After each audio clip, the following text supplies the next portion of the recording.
Now, say my name. The Rolling Bad Podcast. You're goddamn right. Coming to you almost live from the city-state of Quajimu in Rio Rancho, New Mexico, it's the Rolling Bad Podcast, episode number 152.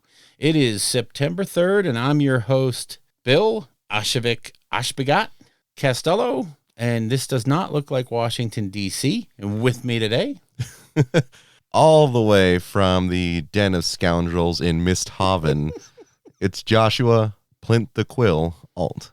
Misthaven. Misthaven. Because it has that little dot over the A. God. Uncultured swine. I tell you what. It's not Misthaven. But hey, where do we get these weird names, folks? It is the Cities of Sigmar Path to Glory review today, and they, unfortunately for all of you, gave us a name generator. A rather inclusive name generator. Oh my gosh, it's fun. Yeah, so Bill was from Hammerhall Aksha. Yep. As Ashevik Ashbegat. Yeah, okay. And I picked Ulgu. I got Plint the Quill. Yes. So we're legally changing our names following this podcast. That's right. Courts aren't open tomorrow, so we have to file Tuesday. Oh, that's right. Oh, bummer. Yeah, but we'll get it done. So next time we'll have our proper names. Yes. I am the artist formerly known as Bill. Now I am Ashevik. Oh, we're a week late, Bill. Yes, and I take full responsibility for that, and also the fact that I should not even be here at all today, because I should be at Nova, and I'm not. I'm here because I picked up the COVID last week, and that was a ton of fun. Yeah, I bet. Especially since so the first two tests I took came back negative, but I was like, man, this ain't right. And then come to find out that when I went to the doctor's office, when they do the test, it's a hell of a lot more accurate. And they were like, oh yeah, you got it. So yeah, I got the diagnosis at, the actual confirmation on Monday, and there's no way I was getting on a plane Wednesday night just to spread the love. So I basically had to say no to Nova this year, and it absolutely pissed me off. The hotel was nice enough to refund my money, but other than that, the plane ticket, all I can do is get a credit on that, and the entry into Nova, no big deal. Throw money at them, but whatever. So yeah, I'm kind of a little pissed off about that, and I got to say, this new COVID is very flu-like. It's the most flu-like. I've had it 3 times now, and the other times I just felt drained and ugh. This one was actually more like an actual, you've got the flu. Yeah. The headache, the muscle ache, the body ache. It was nasty. But it passes pretty quick too. So who knows? I mean, that's fortunate enough, right? Yeah. It sucks, but if you were, sorry, they shouldn't have given me a table to roll on in this book. Bill's present quirk is cantankerous. Yes. That's for damn sure. Right? He's certainly not a lover in the ranks at the moment. No.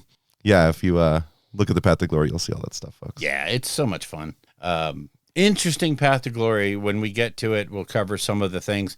I think it's got a real big drawback, but overall, I think it's really cool, and it plays right into that city's theme. Yeah, I'm pretty excited to play Age of Sigmar Astra Militarum. So. Yeah, pretty much. That's what it is. Endirect Fire sucks. Speaking of 40K. Hey, nice segue. So the builder app for 40K is going behind the Warhammer Plus paywall at some point. I don't know if it's already happened or what, but wow, what a blunder.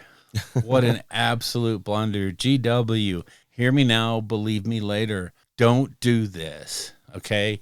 You look at every game out there, and I know you're the kings of you're the 600-pound gorilla, but to make your army builder, to make your cool little list builder go behind a paywall, dumb. This is 2023. Get with the program, okay? Making it harder for people to engage with your game is probably stupid. I don't know. I'm not a marketing guy, but I'm just saying, making it more difficult. Okay, yes, you might get an extra $12 a year or whatever Warhammer Plus costs, but is it worth it to alienate a player base that you haven't tapped yet? Well, as a counterpoint, and maybe you want to call me Plint the Shill at this point, but I mean, it's everyone who has Warhammer Plus isn't affected, right?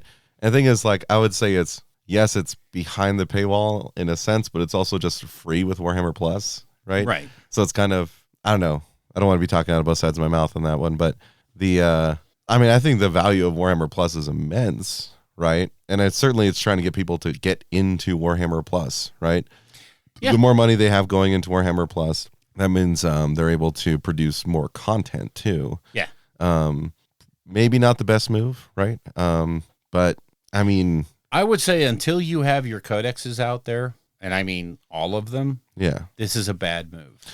Yeah, like I was about to say, they're going to be putting things behind a paywall because you need the codex for all the stuff, right? So that in and of itself, I think is more problematic to me, right? I'd much rather, like, for example, if you pay the monthly, you unlock the rules that are contained in the app. Sure. Right? That'd be great. Yeah. Because then, it's like, no, I'm not spending $65 on this book at this moment, which most people are just trying to get the rules out of it. Some people really like the lore, and I hear the lore is actually updated for the Tyranids, which is cool. If someone's paying a monthly subscription to be able to access it that's cut off when they stop, right? I mean, they're essentially going to be paying for the book over time. Yeah. So I much preferred, like, remember the old Azir app? Yes. Right? You could literally go by the codexes in the app. Yeah, and that was my favorite thing. It was so good, so well done. I don't know why they don't look back at that and go, that was successful. Let's do more of that. And it goes with the new design philosophy, right? Where, first off, taking things to print, that's expensive. Yeah. You need to, of course, sell a certain amount to get back. And I'm sure they sold way too many Tyranid codexes yesterday. The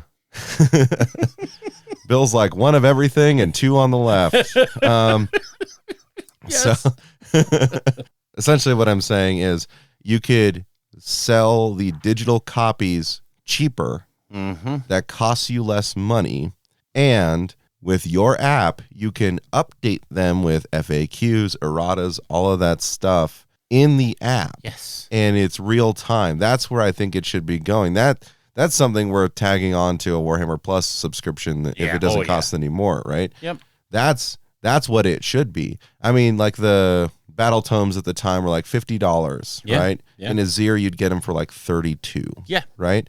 So it's not a huge discount, still a discount, and it's your digital copy that you take with you everywhere, unlocks the rules completely. It was amazing. I think that is where they should be moving. And what kills me is, other than the initial paste up graphic design cost, every digital codex you sell is pure profit. It's pure profit. Pure. And yet every single one that you sell in print with a code in it, there were production costs. I mean, you're still hitting your margins, I'm sure. They don't work for free. Yeah. But still, you're talking transport, warehousing, all this other junk that if you were digital, you didn't have to do. Yep. And I hate to keep saying this and I hate to keep harping on it, but it's 2023. Okay. We're a year after Soylent Green. Okay. where we're knocking down the door of the fifth element. So come on, people. It's so the Russians crashed into the moon. The thing is, we're trying. Yeah. You should be trying too. In other news, this is the show where we're going to draw the contest winners. Yay. Woohoo. And we're going to do it, almost live at the end of the show. Yeah, we're going to do it at the end, so you have to listen to the whole thing. Or, I mean, you could always fast forward, but why do that? Yeah. Oh, now that you said that, Bill, we're going to have to probably put it somewhere in the middle of lore. Oh, I like it. We'll just slide it right in the middle. Yeah, you're not going to expect it, folks. Yeah, and so that was the fourth veteran ability. We got the next two coming up, but let's pull the winners. I love it. Oh, that is so evil. We're doing it. Okay. I am from the Den of Scoundrels in Misthaven. It's true. You are. Yeah, I like it. Now, meanwhile, I think that was all we were going to do in the intro. So let's take a quick break, grab some food, And we'll start with New Dawn, which actually has content. That's right, folks. We take a week off, and holy cow. And they crapped on our wallets. All right. Good deal. All right, we'll be right back. Stormcaster, cool. All right, it's going to be a new Dawn. The newest Dawn we've ever had. It's, it feels like the floodgates have opened, and I just, after that dearth of, well, here's all these filler releases, now there's some meat on the bone. So yeah, it's one of those moments in a war movie where they're like, hold, and then they fired, and boy, did they fire. Oh boy. So, well, what was pre-order last week, which you could purchase in store this week? Yeah, Cities of Sigmar box. Oh, that is the topic of today. We're gonna dig into that a little bit. Yeah, this one, I mean, with the current storyline, is probably one of the fluffiest of the Path to Glories we've seen in a long time. Yes. Hell, this whole book is fluff. It's true. I mean, it's really thematically on point. Well, what I like about it, and we'll talk a little more later about this, but I think it gave Cities of Sigmar in the aggregate a greater sense of identity. Yeah. Instead of just being like, yeah, this one's got dwarves and this one's got elves. And like, here's all these help old out. models you still have lying around. Here's how to use them. No, now it's a thing. Yeah, there's a purpose behind the cities, and that sense of focus really helps develop a narrative. Then the Palace Interior map. Yes. From the Siege of Terra. Oh, I hate those maps. I really do. And then I just, I'll repeat myself again, but it's like, I love those maps. I have nowhere to put them. Damn you. Personal problem. It is. Kill Team Annual. Yes. And the Gallodark bits, the little gribblies you can get for that. Very cool box. The Kill Team Annual, again, I just love the way they're doing the Kill Team, the annual stuff where they do them perfect bound, not hardback. I just, keep doing it. Good work. Oh, yeah. Most. So, and then in the big shocking news, this week's pre-orders. So as of yesterday, today being you can't get this stuff. So it was Tyranids. As promised, the Tyranids won the campaign online, which I'm sure was a shocker. But so the Codex came out for Tyranids, or pre-ordered, both versions, the collectors and the normal. Of course, the attendant dice and cards. And then the glut of models has begun. Oh my God. It's everything. It's everything. They released all the things. I mean, you got your Norn emissary / assimilator, all the different kinds of lictor, neurolictor, death lictor. No, I mean, death leaper. Who licked her? No way. I hardly know her. God. Hey, you brought her. You licked her. Okay. The Biovore / Pyrovore, which, by the way, that updated sculpt is next level. And it's so much bigger than the old ones. Oh, my God. And I was talking to Anders on Friday and said, hey, here's the deal. I don't want to buy that because I already have 2. And I'm just having that non-buyer's remorse because it's so much cooler. Oh, they look amazing. So that's flat out amazing. That's definitely a pickup for when it arrives in store. Oh, for sure. Those will sell out real quick. So you better, I don't know, pay the guy at the door $100 to get in early. I think they've already sold out online, haven't they? Don't quote me on that, but I thought they did. I do my best not to quote you, Bill. Okay, that's a good thing, probably. So yeah, it's just, it's Tyranid heaven. Yes. As you stated up here, they have released the Kraken on this one. It's amazing to see these many new sculpts, these many redone sculpts, right? Yes. Infuse the line. Yeah. Because man, every sculpt was so old. Yeah.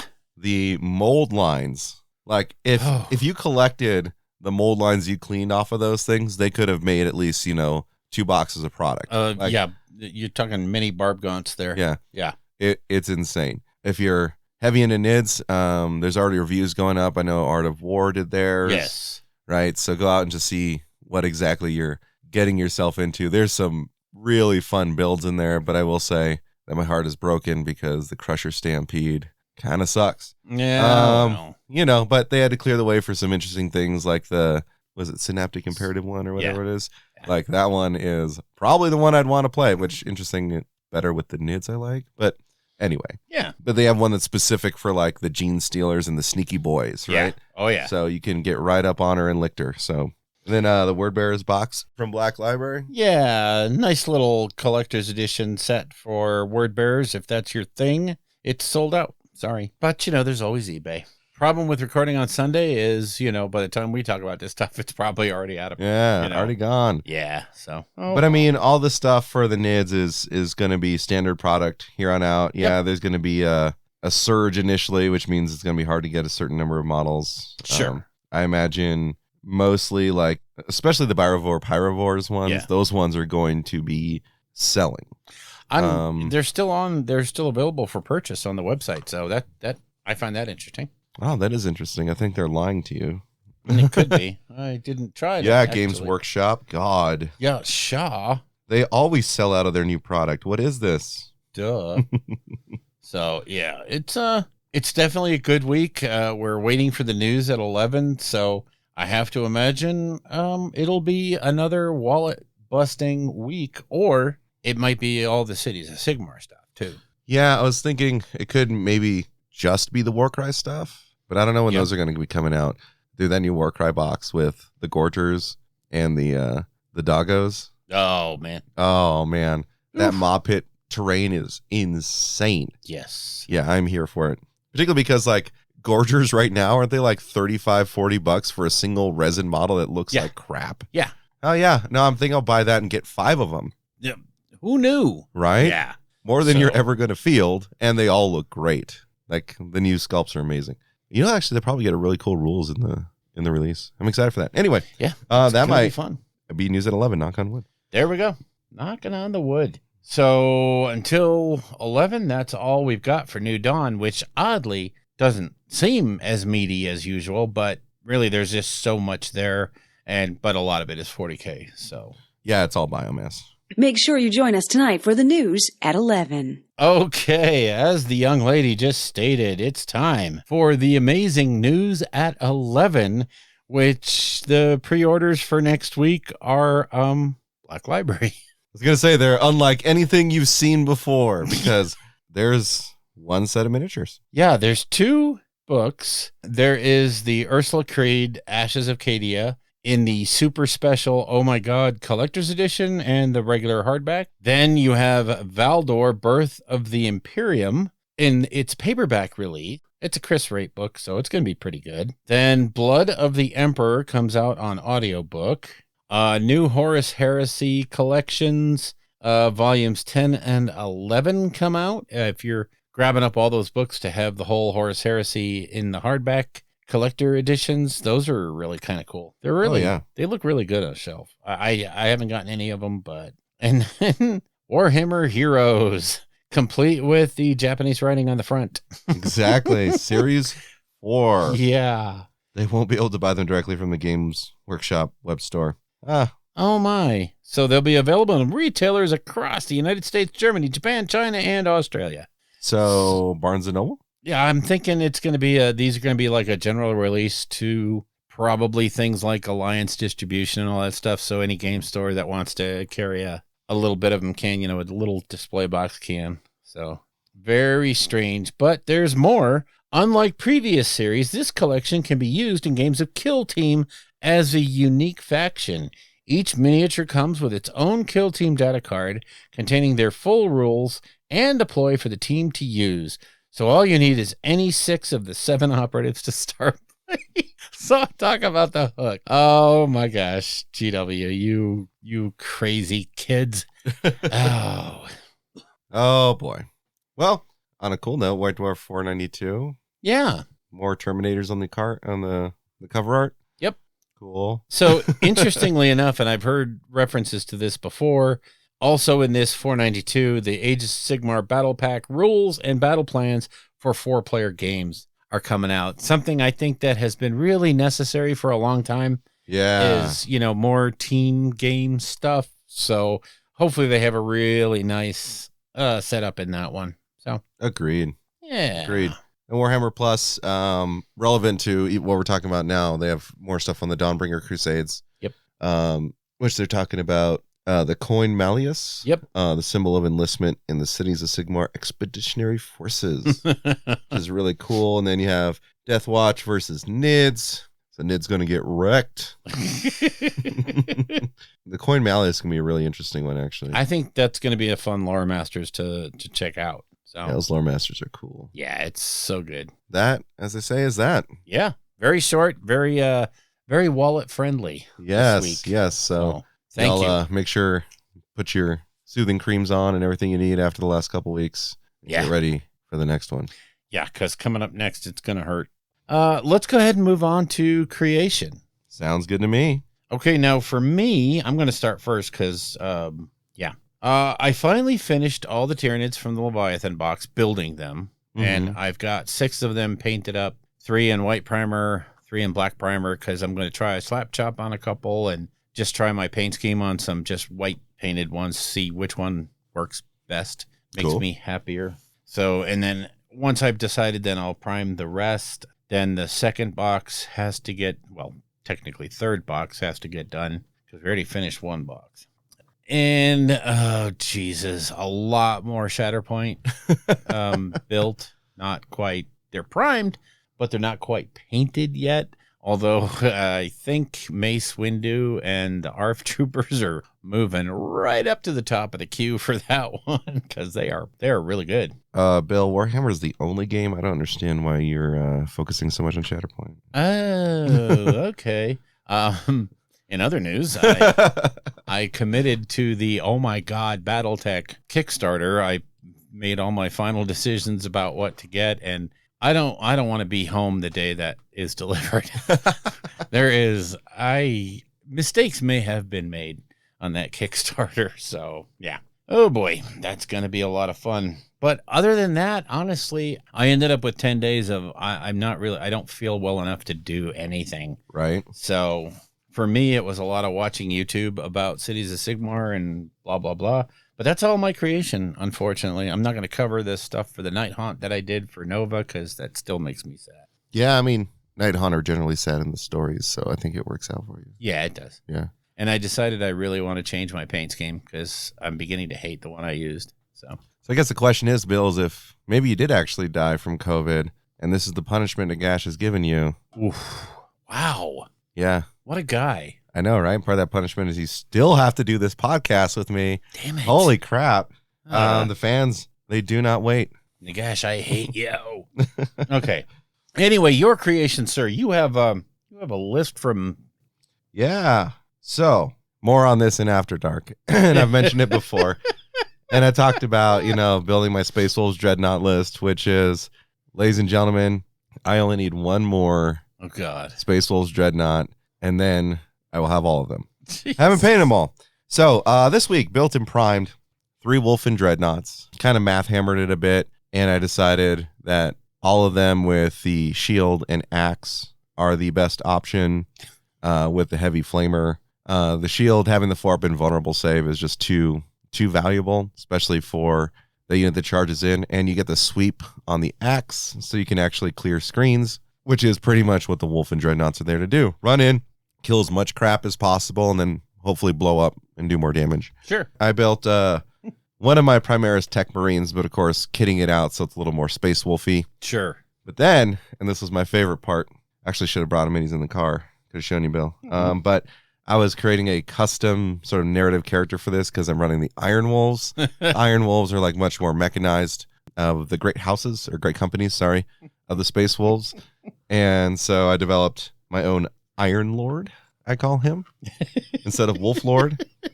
He's a broker iron pelt, and that's taken from the Norse, and it references like forges and stuff like that. Cool. What I did is I kit bashed him from like 4 different things. Jeez. So I took the Captain and Gravis armor, Primaris Tech Marine, the Space Wolves upgrade kit. I got a hammer from the Space Wolves Terminators, and then what else did I add to them?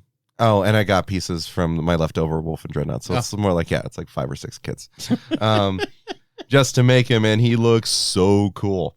Exactly what I was thinking. I mean, I really wish that Primaris Tech Marines, the only difference between them and another Tech Marine, or I should say an Iron Priest, which is what the Space Wolves have, is they have a 2-up save. Right. Different weapon. I would much rather keep the 3-up save. I don't care about that. Give them an extra wound or two, you know, because then I can slap Artificer Armor on it. Anyway, then I built 4 Khador Walkers. Necromunda campaign coming up pretty soon, and I'm going Khador this time. Wow. Okay, cool. So I already had a fully painted gang for them. I didn't have any of the walkers yet, so that's why I picked them up. Nice. Come to find out after I built them and I was looking at some of the rules and stuff, they can take different weapons than come in the box. And I was like, oh, you mean I could have even more template weapons for House Khador? Jesus. I could have dudes that move 9 inches, run up and just flame everyone. Yeah, I probably should get another box and put some blunder poles on them and stuff. That's going to get nasty. I don't remember if I mentioned it the last time. I have fully painted Murderfang, 1 Space Wolves Dread, and Bjorn, and the Space Wolves Dread is sub-assembled. Yeah. So I can put his axe and shield on. Nice. Or I can put one of the 3 guns and the dreadnought weapon on him. Making friends. Right. It's so fun. I did get Ragnar. I built him. I have 3 fully painted Blade Guard, and I have 3 more in a box with the lion, interestingly enough, that I need to do. Yeah. And I always thought it'd be fun to have Ragnar jump in the fray with 6 Blade Guard vets and just cause pain. And then, as I'll discuss a little bit more later, I picked up the Uncanny X-Men affiliation box. I mean, I did have Storm and Cyclops from before, but I would need to buy 2 separate kits to get Beast and Wolverine. And I was like, that's $80. I could spend 60 and get re-get Storm and paint her a different way. And then I'll paint Scott probably in his black and red, more updated colors, because that looks sick. I don't know. I might impulse buy Rogue and Gambit today. Oh, nice. Why is all that? Well, we'll talk about that in After Dark. Yeah. So I only did a couple things. I will mention right now that I talked to Vic over at Slice and Dice, and I am going to run the narrative campaign in coordination with the release of the new core box. Mm-hmm. So that is due to release October 13th, I think. So right around that date, we will start the Tuesday night MCP League again over at Slice and Dice. And I'm obviously going to give Vic the rules, and he's going to run it over at the other store. Mm-hmm. So we'll have them going side by side. Fun little story about Vic. I've bought a lot of MCP, right? I'm not in as frequently as you are, and I haven't been there in a while. Buddy Keneal is having his birthday get together yesterday. We're at Slice and Dice over on Wyoming, right? Yeah. So the side of town, and I'm over here talking up MCP to Keneal, and as all the friends started to show up, I'm like, hey man, you got this game's sick, right? Going into it all. And then Vic walks up, he's like, hey guys, talking to us and stuff. And I was like, hey man, I'm just trying to sell him on this. And he's like, need any help? And we're kind of joking back and forth. And he's like, oh yeah, so we're gonna have this league coming up and stuff. And I was like, I know about that stuff. And you have to understand, Anders is one of my best friends. Yeah. And he's like, oh, do you know Bill? And I was like, I do the podcast with him. And he's like, oh my God. And he's like, yeah, have I not talked to you before? And I was like, no, you have. Oh, poor Vic. He has been going 8 ways to Sunday since the new place opened up. Oh my God, though. It's amazing. Have you been there? Oh, it's wonderful. Oh my God. During the soft opening and all that stuff, before the back door was installed and all that stuff, I was just impressed by the space. Oh yeah. And how much was available, and by the new game tables, the new big game format game tables. And I was like, okay, you're on track here. Mm-hmm. And so, of course, I go see Vic at least once a week just to say hi and what have you. And just watching them progress, him and Mercedes progress through and making that into, oh man, it's just beautiful now. It is just beautiful. And it rivals, it really does rival the really good game cafes up there in Colorado Springs or Denver. Yeah. And what have you, for just the ambiance, and hands down the food's better. So yeah, we were there. We met up at 2 yesterday, so it was after lunch rush, but before any dinner rush. And the space is immense, but so many tables were filled constantly, yep. Right? And so mostly the food is what's bringing people during the day, right? You had a few, big nerd groups, like Sure. playing on the big tables, Yeah. right? But, like people were still coming and all different, which is really great for him, all different walks, all different Yeah. shapes, sizes, right? Folks who are coming in just for food, right? Yep. And the food's amazing. But constantly people coming in, and like that location is prime. Yes, it is. It's just It's amazing. I really think that location's going to blow up, especially because of how near it is to Etten, Mhm. right? Yeah. And as an alternative. Let's get into battle since we're halfway there. Yeah. Now Bon Jovi's in my head. Thanks, dude. Neither of us played games. Spoiler alert. It's just, yeah, I mean, I put on here my battle was COVID. So I'm 1-0 against COVID, but 3-0 lifetime. Yeah. So I got a good track record. So, I think you do. Yeah. I think you do. Yeah. But remember, COVID's always got a puncher's chance. So. I know. God dang.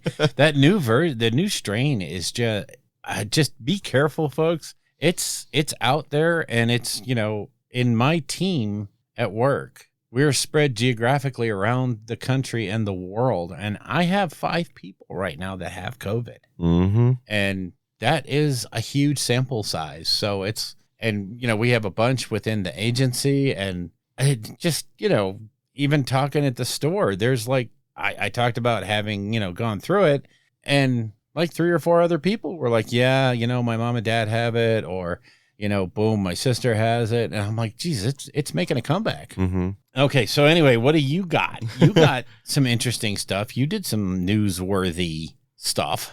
Yeah, I mean, the thing, after the trial, I had the opportunity to teach at a Crimes Against Children conference. It's held over here at Santa Ana. So, like, my battle, I mean, I just jokingly said the scrutiny of my peers. I ended up getting a lot of compliments, particularly on my training to law enforcement about how to handle cross-examination and sort of tips and tricks, bad moves that defense attorneys do, how to sort of lure them into asking open-ended questions, that kind of stuff. Like an unseasoned, defense attorney will get caught up in it. Or even like old dogs who just think, they have control of it, where you can trick them into asking why. Yeah. Which you never want to do on cross-examination. Well, the whole trick there is you never ask a question you don't know the answer to. That's true. So speaking of which, I teaching a class to prosecutors on how to cross-examine like a defense attorney. So are the tips and tricks there. So that way, like, look, here, you guys know the playbook now. And I got kind of partially criticized by one of the deputy district attorneys for thinking like a defense attorney. And I was I didn't want to like get into it with him and stuff, but he kind of challenged me on something when I was talking about like how memory or statements change over time. And if like if something's true, then it's always true. Yeah. Right. You have to remember your lie though. And, it's like, well, now I'm hearing the defense attorney in you because, sometimes we have victims who, stories change from, one time to the next time to the other time. And I was like, then it sounds like you have bigger problems with your case. Yeah. Right. And I'm wondering if you should be prosecuting it, but you have to find out, is it a trauma informed issue? Right. If so, you may need an expert to talk about it. Were they a child when it happened? Right. Since we're at the Crimes Against Children conference. Right. But it was just like, dude, you're trying to be the smartest person in the room. Like, yeah. But that's one of the things I run into with prosecutors, when I'm trying to teach them things, or, the defense attorney is probably thinking, well, that's dumb. Defense should blah, blah, blah. I'm like, hold on. Yeah. Hold on. Do you want to win? Do you want to overcome this issue? Do you want to understand what they're doing so you can be better than them? Right. Like, what do you want here? Or do you just want to sit here and think, I'm a prosecutor and I'm right because defense is dumb? Or do you want to realize that, like, they're actually skilled professionals on that side that know what they're doing, and that you need to be able to anticipate and work through that, right? This is about strategy, tactics. Like, you need to be able to do these things. Wait, but right? you're tying this into the game. What? Strategy, tactics, knowing your opponent, knowing what they're going to do. Oh, my God. Knowing the rules of the game, how to manipulate the rules, knowing... that's why I'm a lawyer. I like that stuff. Could be. Could be that's why you're good at the game. Who knows? What came first? Ooh. The lawyer or the egg? Oh, wow. What? I heard lawyers reproduce by fission like all bacteria. Oh. So I don't think there's eggs involved. Hold on a second. I'm splitting, Bill. I'm splitting. It's finally happening. No, it's actually more like little pieces of us break off. Yeah. Right? And form a complete new lawyer. They bear on the ground, and after about 20 or so years, they'll grow out of the ground. Yeah, it's pretty crazy, honestly. We really like wet environments. Swampy are the best ones. Then why are you in the desert? Damn it! Oh God, you're killing me. Kill it. Hey, I mean, standing water works too. I mean, True. Mosquitoes.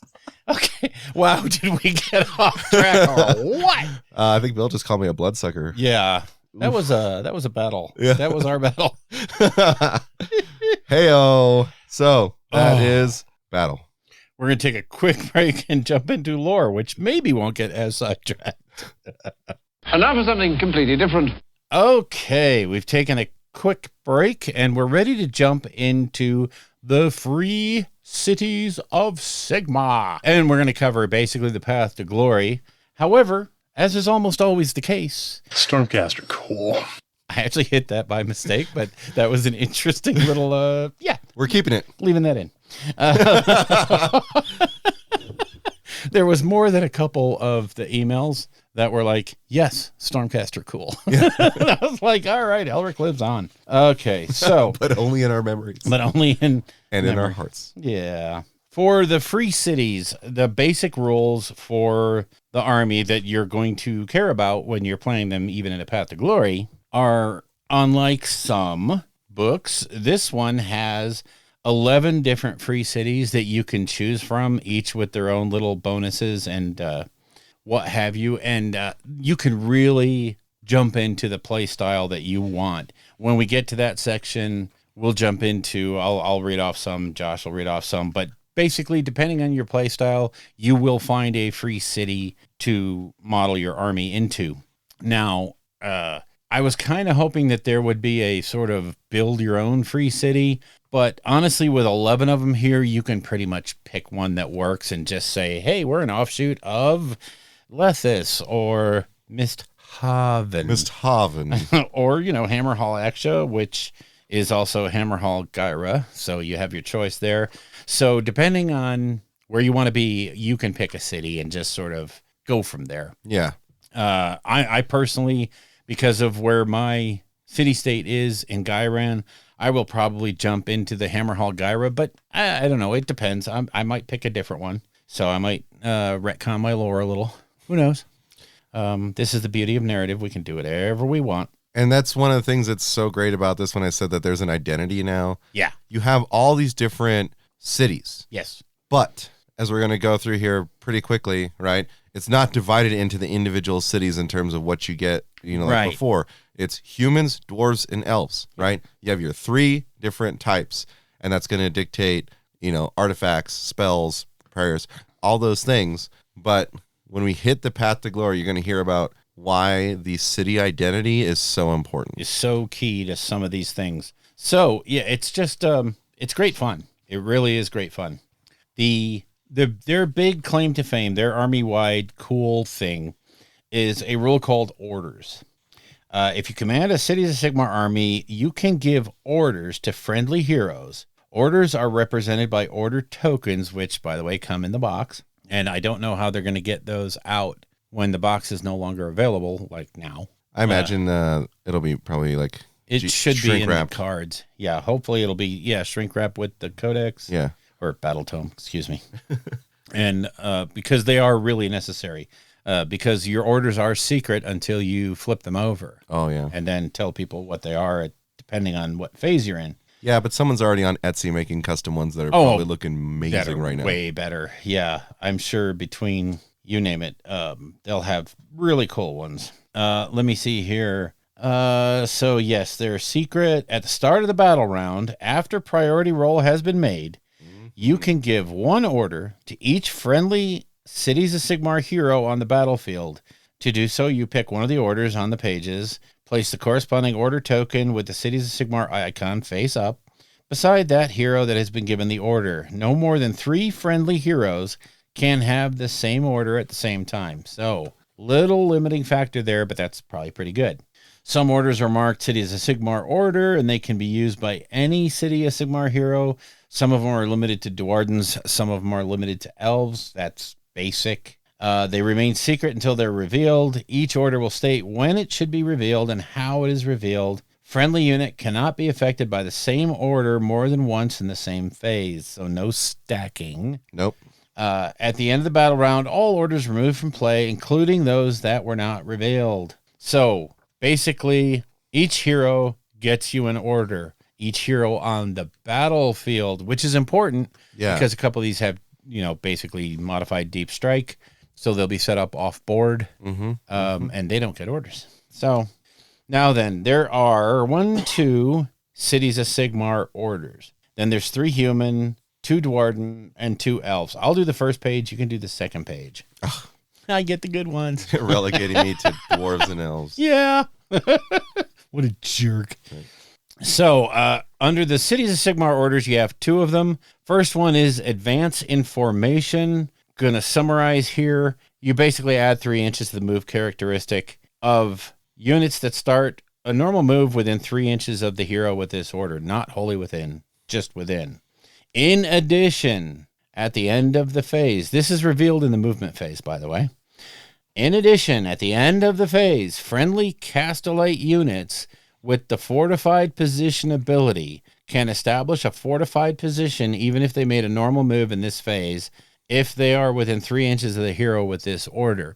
So the fortified position is basically, it helps you mitigate the shooting issues from moving. Mm-hmm. So your artillery, the people that have fortified positions are your artillery units, your fusiliers, your big gun-toting dudes. That can be a devastating order to have. Not only do you get an extra 3 inches, which makes things like even steel helms move at 8 inches. That's not bad. No. That is not bad. But then all the shooty units can shoot. Again, very positioning dependent because they have to be within 3 inches, not wholly within, just within 3 inches. So you're going to want to be very careful with your hero placement. And you'll see that throughout this book. Yeah, I think that order, I'm always going to call it move, move, move. Yeah. Oh, yeah. It's... I'm just going to be calling out all the Astra Militarum orders that are equivalent, guys. That are equivalent. Is fixed bayonets in here, Bill? Yes. So the other generic order that anybody can get is Countercharge. You reveal this order at the end of the enemy charge phase. If you do so, pick one friendly Cities of Sigmar unit more than 3 inches away from all enemy units and is within 3 inches of the hero with this order. You could attempt to charge with that unit. In addition, if that unit makes a charge move in this phase, improve the rend characteristics of that unit's melee weapons by 1 until the end of the turn. I'm, very situational, very whatever. So I changed my mind. I'm going to let you do the human orders. I'll do the elf orders. Oh, yeah. Then you can do human and dwarves. So the elf orders are strike them down. You can reveal this order at the start of the charge phase. If you do so, pick a friendly Cities of Sigmar elf unit within 3 inches of the hero. If that unit makes a charge move this turn, they get strike first. Nice. That's very nice for your elves. And they murder machines. That's what they should be doing. And then the other elf order is Swift Disengage. You reveal this order at the end of the combat phase. If you do so, pick one friendly City of Sigmar elf unit within 3 inches of the hero with this order, and within 3 inches of an enemy unit, you can immediately retreat. So you can get them out of the blender, but it's after you've taken all the combats. So, not all that awesome. So, all right. Turn it over to you for the humans and Dwardens. Yes. So, Human Order, Return Fire. This one was previewed on Warhammer Community. Yes. But you can reveal this order when a friendly unit within 3 inches of the hero with this order is targeted by a shooting attack. If you do so, after all that enemy units' shooting attacks have been resolved, pick one friendly Cities of Sigmar human unit that is more than 3 inches from all enemy units, and within 3 inches of the hero with this order, that unit can immediately shoot. So, really long, convoluted way of saying that, like, if the hero gives that order, anything within 3 inches is shot near him, you can shoot back. It's just really cool. It's a very nice ability, especially when you're looking at a unit of Fusiliers or, if you position things right and you're near the big gun, the big artillery piece. The steam tank. is a Cities of Sigmar human unit. It sure is, isn't it? Yeah. Wow, isn't that weird? Oops, here's this cannonball D3+2. Yeah, you shot at me. I'm sorry. This didn't go well for you. Then we have Suppressing Fire. Reveal this order at the start of your shooting phase. If you do so, pick one friendly Cities of Sigmar human unit within 3 inches of the hero with this order. After that unit shoots, if all of its attacks targeted the same enemy unit, roll 2d6 and add the number of models slain by those attacks to the result. If the result exceeds the bravery unit characteristic of that enemy unit, it is suppressed until the end of the turn. The strike last effect applies to a unit that is suppressed. Oh my. Yeah, it's not just a roll against bravery. That's kind of annoying. Yeah. But for every model you kill, you get the modifier. So you can really just shut down a unit for when you can, do a multi-charge or something, right? And that could be crippling when you're going up against Daughters of Cain, who expect to strike first. Yeah. Most of the time. Oh, that could be really brutal. Brutal. Oh, yeah. Absolutely love it. Human Order, engage the foe. You can reveal this order at the start of your charge phase. When this order is revealed, pick one friendly Cities of Sigmar human unit that is more than 3 inches from all enemy units that has not yet fought in this battle and is within 3 inches of the hero with this order. If that unit makes a charge move in this phase, add 1 to the attack characteristic of that unit's melee weapons until the end of the following combat phase. That sounds nice. Yeah, so, hey you, charge. If you do, you get +1 attack. That's gonna do work. It is. There's really some good is. melee units in here. Mm-hmm. Now to the Duarden order. Form Shield Wall. Oh, God, this is so fun. You can reveal this order at the start of the enemy combat phase. If you do so, you can pick one friendly Cities of Sigmar Duarden unit that has 5 or more models and is within 3 inches of the hero with this order. That unit forms into a shield wall until the end of the phase. While a unit is formed into a shield wall, the strike last effect applies to that unit, but as a 5+ ward. Right? So you go and you crash against the iron wall there, yeah, and they tank it, and then you literally just get blasted by the Fusiliers behind them. It's going to be so ugly for you. Yeah, I mean, it's smacks of just like very structured warfare. Yes. Right? It's exactly what's written on the tin. Yes. You put the guys with the shields in front, they take the brunt of it, then you have all the people in back shooting, and meanwhile you have the Pontifex giving everyone a 5-up ward. Yeah, it's nuts. All right. The last Duarden order, Grim Last Stand. Dun, dun, dun. You can reveal this order at the start of your combat phase. If you do so, you can pick one friendly Cities of Sigmar Duarden unit that is within 3 inches of the hero with this order. Until the end of that phase, each time a model from that unit is slain by attack made with a melee weapon, you can pick one enemy unit within 3 inches of that model's unit and roll a dice. On a 5+, the enemy unit suffers 1 mortal wound. Nice. I nice like little kind of clapback, right? Yeah, it really is. Okay, so we're not going to belabor the match play stuff too much. Just understand that each be you human general, Duarden general, or elf general, you have different command traits that you can pick from. There are 2 really good. The book is human focused. Let's just call it out. It's human focused, and understandably, because the elf and Duarden models are rare and getting rarer as the days go by, but people still have them, so they're in the book. I'm actually kind of surprised that they're still in the book, so and they didn't get moved to Legends. So notable command traits for the humans: you have the Master of Ballistics. If this general issues the all-out attack command to a friendly Castellite unit, again, those are your big shooters. Mm-hmm. In the shooting phase, add 1 to wound rolls for the attacks made with missile weapons by that unit in that phase. This effect is in addition to the normal effect of an all-out attack. Yep. Oh my God. Yep. The only reason that's not the auto take is if you didn't bring Fusiliers. Yeah. Which I then question why you're playing Cities of Sigmar. No, I'm not. So another notable one that's really good is the Divine Champion. The general becomes a priest if they are not already a priest. In addition to the prayers that they know the Hammer of Sigmar, which is a strange prayer. It has an answer value of 4, so you're looking at 50-50 shot, a range of 12 inches. If answered until the start of your next hero phase, so double turns beware, Add 1 to wound rolls for attacks made with melee weapons by friendly cities of Sigmar human units while they are wholly within range of the chanter. So a 12-inch bubble, if you put this on a big base leader, can be very, very effective. And the fact that it affects all units that are wholly within can be very, very game-changing. So, again, you're going to want to pick the one that is most appropriate for the army you build. My call out, I really like the Grizzled Veteran ability. Oh, yeah. And this is just highlighting how good the humans are in this, right? But Yes. the Grizzled Veteran is for free guild only, and you can't be wounded except on a unmodified 4+. Right. So I don't care about your +1 to wound. I don't care that you wound on 2s, right? You can wound on 1s. It doesn't matter to me, right? Because I have, which is roughly equivalent to transhuman physiology. Yeah.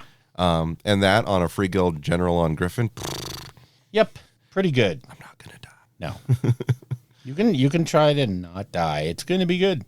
So, again, you have Artifacts of Power. Not going to go over those. The spell lores, some of them are very, very good, but none of these are really super game-changing, or I have to build my list around this spell. It's sure all ain't utility. Hoarfrost. Yeah, these are all...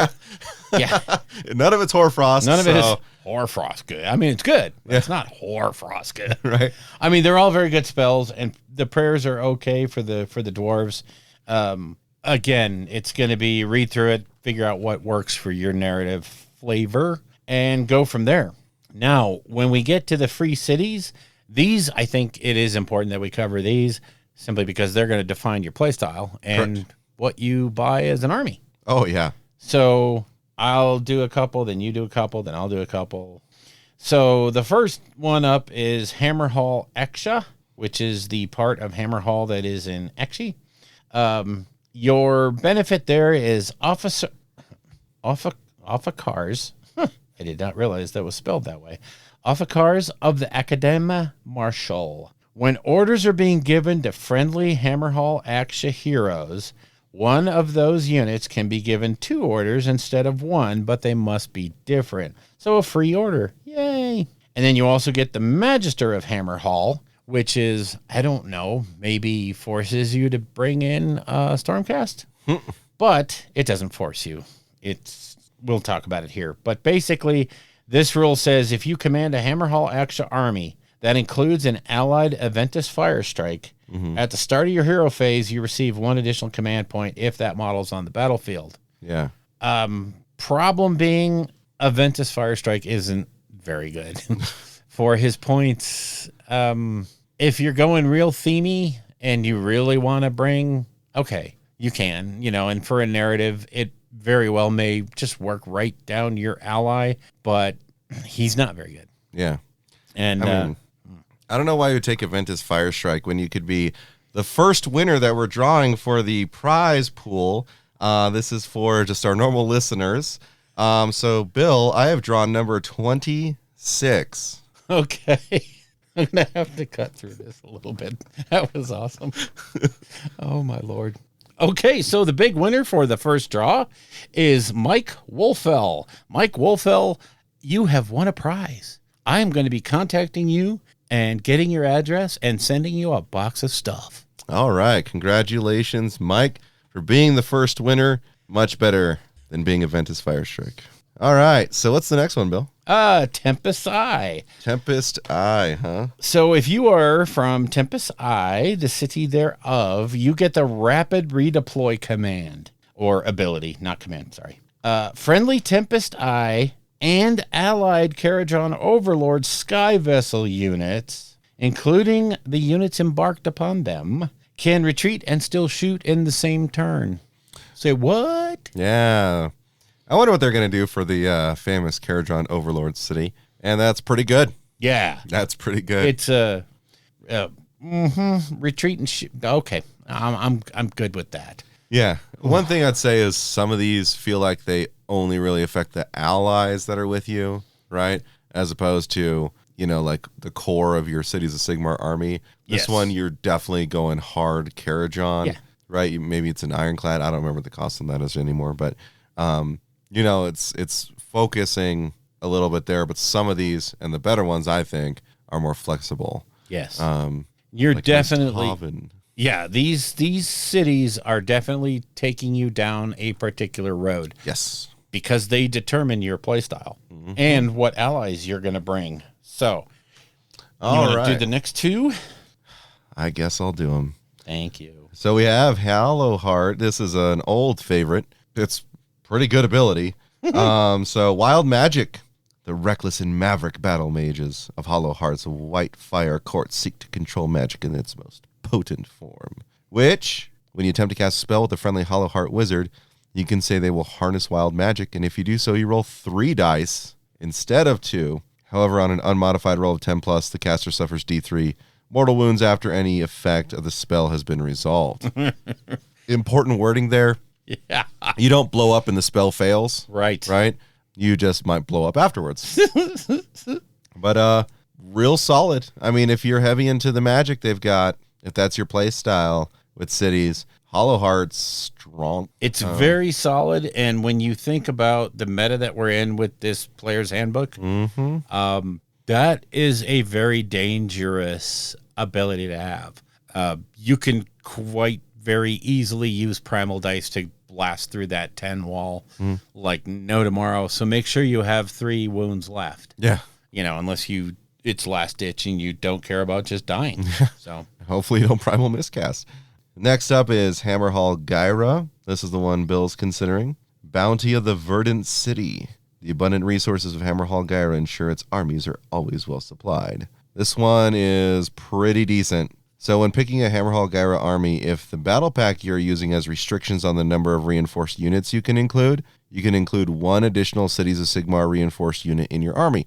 So you get +1 reinforcement points. That's pretty good. yeah, It's pretty good. That's definitely, it can lead to some really, when you look at some of the units in this book, reinforcing them is super important. Yes. Especially when you look at some of the things where you have the bravery increases based on the unit size. So a unit is Steel Helms, which is, the signature unit that comes in the box, army box, has a bravery of 5. Technically a bravery of 6 because for each banner bearer you get +1. So bravery 6. That's really low. And when you start bumping that unit up to 10 or 20 or 30, having a bravery 6 is really, really bad. Now that you can have a bravery of 10 and have that free upgrade to 30, that unit becomes a very powerful shield unit that is actually an objective holder. Oh, yeah. So, yeah. And that was the second part of this. Friendly Hammerhall Gyra human units have a bravery characteristic of 10 while they have 10 or more models. So, a brick of 30 Steel Helms, which, by the way, base 4-up save on a human, I was like, what's happening? Yeah. I mean, right? Holy crap. And then there's a way to extend the ward to them. Yeah. You bury a hero in their midst, and they can become, for a very cheap 100 point for 10 unit, they can become incredibly effective. Yeah. So, considering 300 points for 30, then, and probably one of the best units in, I don't know if she's Gyra or not. Where's Pontifex from? Pontifex is ridiculous if you can fit her into your list. I believe she's any city. Let's just make sure. The only one I know of that's city locked right now is Babe on Eagle. Yeah, she's not locked in. Babe on Eagle. Wow. But anyway, she's ridiculous. Like Pontifex Sinestra is an auto take. I mean, I don't know how you don't. She's 150 points. She's an auto take. 9 wounds. She has a 5-inch move, 5+ save, but she adds 2 inches to the move characteristic of friendly Cities of Sigmar units on the battlefield. Yeah. While they are within 18 inches of her. Oh, this is the Vessel of Sigmar. You get the effect from praying is what it is. Yeah. Okay. So she has a prayer answer value of 3. And then if you're not within your territory, you pick 2 of the effects, which is the 5-up ward or the add 2 to your roll, or roll a dice for each enemy, wizard, and priest on the battlefield. On 2+, they suffer D3 mortal wounds. He's absolutely ridiculous. Yes. She has her own 4-up ward. Like, she's just praying like crazy and protecting your troops. And so with Hammerhall Gyra, you have her just throwing a 5-up ward on the 30 brick of Steel Helms. She's issuing orders, for them to stand fast. It's ugly. It's just... It's truly ugly. Beautiful. And Bill... Yeah. It is the Living City. Oh, Since you like your barky elves. I do. So, and also keep in mind that there is a enhancement out there that will give you the ability, as we've seen in other books, to issue all-out defense, all-out attack 3 times. The first 2 times don't cost a command point. So just think of, well, anyway, Fusiliers and Steel Helms with... Which one is that Greywater Fastness in this one? We'll get there. It'll be the next page. But okay, so the Living City, also known as the Viridian Shield. Dun, dun, dun. For this one, you get the rule Hunters of the Hidden Paths. This is the one that's deep striking. Mm-hmm. During deployment, instead of setting up a Living City unit or an allied Sylvaneth unit, and I will just summarize from here on out, for each unit you put on the board, you put 1 in deep strike. When you decide to bring them in on the movement phase, they come in wholly within 6 inches of the battlefield edge, more than 9 inches from enemy units. Deep strike. yeah, it's toned down from previous editions. Yes. It's very specific because it doesn't sound like you can deep strike your dragons no more. Oh well. Which I was like, good. They don't need that cheese. I'll deep strike Dirthu. I'll have fun with that. So, speaking of which... Putting the D in Dirthu. Oh, yeah. Putting the deep in Dirthu. Wait, that's gross. Okay, anyway.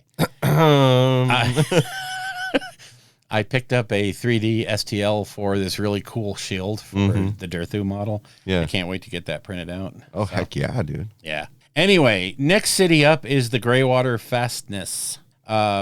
Their special rule is a Greywater welcome. You can imagine what that's going to be like. Oh, God, I love it already. So you can use the all-out attack command up to 3 times in your shooting phase. In addition, the first 2 times a friendly Greywater Fastness unit receives the all-out attack command in your shooting phase, a command point is not spent. So we alluded to that before. Here it is. Wow, wow, wow, wow, wow. So basically 2 free all-out attacks, which is, I like. Free stuff is good. It is very good, and it's got that skink breaking ability where it's like you can issue 2 without ever spending a command point. Right. Greywater Fastness is going to be your shooting lists. That is 100%. 100%. Like, how do you not take that? And then we had the Master of Ballistics, combined with this. So now you're getting +1 to hit, +1 to wound. Yep. On 2 different units. Oh, or up to 3. Well, Holy yeah, technically crap. up to 3. Yeah. Yeah, so I mean, you're gonna have your cannons, your Fusiliers, whether you have brace of pistols or you have the personal cannon, we'll call it. Yeah. Greywater Fastness is gonna be blowing people's faces off. Next one, do you like priests, Bill? Technically, no. Okay. But in the game, yes. So if you ever want to have priests running around the battlefield, more comments on that after dark. You have Lethis. Lethis states, friendly Lethis human heroes that are not wizards become priests. Oh my God, just boom. Boom, there you go. In addition, friendly Lethis human priests and friendly allied Stormcast Eternals priests know the following prayer in addition to any others they know, which is Morda's Embrace. Morda's Embrace is a prayer with an answer value of 4 and a range of 12 inches.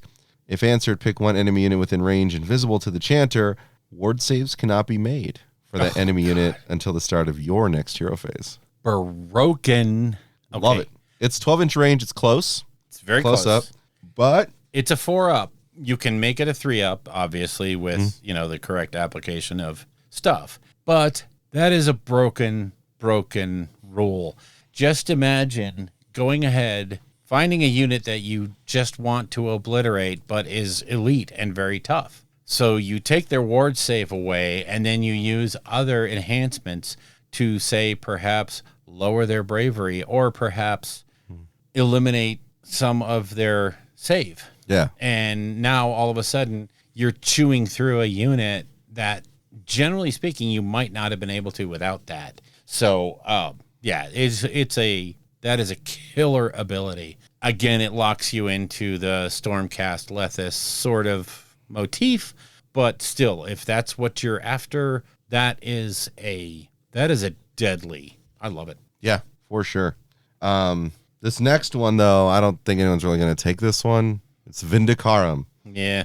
Unyielding Faith. Friendly Vindicarum units can receive the rally command while they are within 3 inches of an enemy unit, of any enemy units. That's good. Yeah. It's That's really good, though. Getting to be able to rally in combat, that's good. It's pretty good. I don't know if it gives you as much as you get from some of the others, right? No. I mean, that's going to be, if you're doing a melee heavy army, that's your go. Yeah, and in addition, though, when a friendly Vindicarum Flagellants unit receives a rally command, you can return 1 slain model to that unit for each 5+ instead of a 6, right? So you can rally within 3 inches, but you don't get a bonus to rally unless it's a particular unit. Unless it's a flagellant, which how many people have flagellants? Okay. Especially anybody new to the game isn't going to have half the units in this book. Oh, not at all. So, and the only other person that I saw in the book is Babe on Manicore. yeah. Is the only one that can do a rally on a 4-up, I think. Yeah. So it's if you like your crazy fanatics that just rush in and don't do damage, but you can bring them back, I guess. Yeah. Okay. Or Billy, take the next 2. I get the last one. I know. That's no fair. I planned that badly. Okay, so next city up is Excelsis. Dun, dun, dun. I've always liked this city for some reason. Maybe it's just the name. But you get fearsome breeds. You add 1 to the wound characteristics of all Excelsis monsters. Okay. All right. In addition, each time a friendly Excelsis Free Guild Cavaliers unit fights, after all of its attacks have been resolved, pick 1 enemy unit within 3 inches of the Free Guild Cavaliers unit. Roll a die for each model in that Free Guild Cavaliers unit. For each roll of 4+, the enemy suffers a mortal wound. A fully reinforced Cavalier unit with 15 horsey guys is going to go smashing into your unit with all of its attacks. And then when it's over, now this is presupposing that they're going to fight first. Mm-hmm. They're going to do all of their attacks. Then they're going to decimate you on 4-ups. Mm-hmm. So anything that might have survived is now dead. Mm-hmm. So if you love cavalry, this is your thing. Why that first sentence about add 1 to the wounds characteristic of monsters? It's beyond me. I don't know why it's there. If that wasn't there, I would still be like, oh, I'm cavalry. I am this city. Yeah, it's a little weird. It is strange. I guess it's just if you're like cavalry, take this and don't feel bad about throwing a monster in. Yeah, I'm guessing it's, if you want to like ally in your ally brings a nice monster, maybe the Charybdis or something. I don't know. It's such a strange call out for something that's focused on cavalry. Yeah. To say, oh, and monsters get 1 wound. So whatever. It's all good. All good. Okay. And then our latest favorite city that was made up for the Techless book, Settlers Gain. You get expert instruction. This is for your Lumineth Realm Lords players. Add 1 to casting rolls for friendly Settlers Gain wizards. In addition, at the start of each hero phase, you receive 1 additional command point if the model picked to be your general is within 3 inches of any friendly Lumineth Realm Lord hero. I don't kind of like the idea of having to chain 2 heroes together to get an extra command point. But if that's your thing, and if Lumineth is your jam and you're allying them in, then this becomes really fun. I mean, it's very narrative, very lore-y. Yeah. It plays right into the Techless book story. So, all right, in my home city of Misthaven, Shadowed Approach. At the end of your hero phase, you can pick up to 3 different friendly Misthaven units that are more than 12 inches from all enemy units. Each of those units can make a move of up to D6. Roll separately for each. If the unit has a mount, it can make a move of up to 2D6 instead of D6. Units can finish this move within 3 inches of enemy units. Okay, that is freaking broken. That is an absolute BS. Oh, I love that roll. Oh, yeah. Oh my God, I love that roll. Yeah, I mean, oh boy. I think my money is on Misthaven or Greywater Fastness, I think. Yeah, depending on the shooting. There's a couple in there that actually I like them all, with the exception of Vindicarum or Vindica, whatever that one is. Mm-hmm. I really like all of these. They're all very, very good. they play to the themes that they're trying to establish for these different cities. Yeah. And as they go forward, and you can kind of see the direction the lore is taking, or, you know, the storyline's taking, they're trying to give these cities a feel. They don't want them to be very, very homogenous like they have been up to this point. Mm-hmm. And so by giving these different abilities, by having different allies make different cities more valuable, I mean, there's nothing that says you can't bring Sylvaneth with Misthaven. However, you get a little bit better of a benefit if you bring them in with what's his name. So it's very freeing, and it allows you to pick and choose. And again, I'm speaking at this strictly from the narrative point of view. I could care less about competitive play. Obviously, for competitive play, like you said, there's 2 that stand out, and the rest are kind of very situational, and they basically go on your play style. Yeah. However, yeah, like Living City was the competitive Cities of Sigmar. Right. Because it gave you like a full deep strike with Durgans, you know? Yeah. And then now it's not really sitting in that same spot. No. But with the, I should say, sort of injection of powerful ranged units into the army, I mean, I think you have a strong Greywater fastness army just ready to go. Misthaven is more like, if you want to get into combat, right, because of those movement shenanigans, absolutely fantastic. Yeah. Or into cover or dodge out of the way or onto an objective, right? You know, it's in your hero phase, so you get that extra little bump, you know? Yeah. Absolutely love it. Absolutely love it. Almost as much as I like our second winner. This one is from Patreon. So I went ahead and drew another number, Bill. Number 4. Number 4. Okay, let me get... That's funny. I don't care who you are. That's funny. Mike Allen. Mike Allen, you stud. You Nova. I just saw your picture at Nova Open. Stud. You're getting some toys. Congratulations, Mike. You got some toys coming your way. But what everyone has coming their way next is the Path to Glory for Cities of Sigmar. After a quick break. Okay, jumping into the Cities of Sigmar Path to Glory. And all I can say is, yeah, they got a Path to Glory. It's kind of cool. Anyway, let's move on. Okay, stop. All right, this one is tripling down on the flavor of the Dawnbringer Crusades and establishing cities, outposts, strongholds, that kind of a thing. The very basic rule for this Path to Glory is you're not on the Path to Glory. Yeah, it breaks the rules. It does. It breaks the basic rules of Path to Glory, which is awesome. And it's fun. When you start a Path to Glory campaign with the Cities of Sigmar army, your army is said to be on crusade and will remain so until your city is founded. While your army is on crusade, the following rules apply. You do not start with any territories under your control, and you cannot bring territories under your control. Do not make exploration rolls. Obviously, if you don't have a base, you really can't expand into some. Nope. Here's the key. Order of battle limits do not apply to you. You can include any number of units on your order of battle, but you must still spend glory points to add them as normal. It's not free. Huge. Oh, yeah. Oh, yeah, because... Oh, yeah. Just wait till we talk about cities. You do not have a stronghold and cannot establish an outpost. So some of those weird outpost rules that are kind of fun in some of these other books don't apply. And the only quests you can embark on are the ones basically in this book. Yep. Which makes a lot of sense because like the basic quests usually are to enhance one of your reinforcement pools or to enhance one of your territories. And since that doesn't apply, this makes a lot of sense. So I have to build up crusade points. How do I do that? How do you do it, Bill? Well, I guess I play games.